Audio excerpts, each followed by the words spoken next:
Naglabas ng temporary protection order ang Korte Suprema para sa pamilya ng nawawalang aktivistang si Jonas Burgos. May ulat on the spot si Lia Manialac del Castillo. Lia?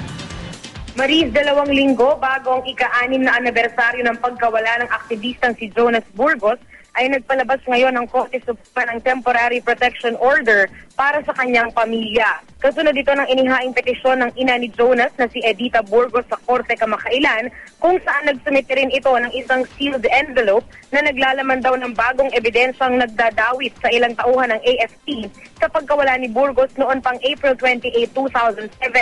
Inatasan ng Supreme Court ang Department of Justice na ayusin ang security arrangements para sa pamilya ni Burgos. Sinabi rin ng pamilya sa korte na nanganganib na ang kanilang buhay dahil sa hawak nilang bagong ebidensya.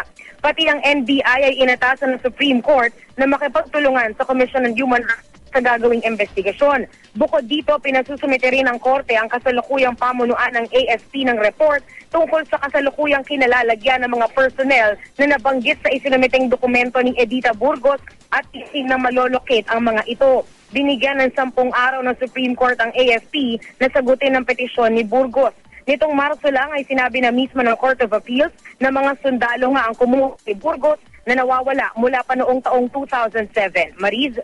Maraming salamat, Lia Manialac del Castillo.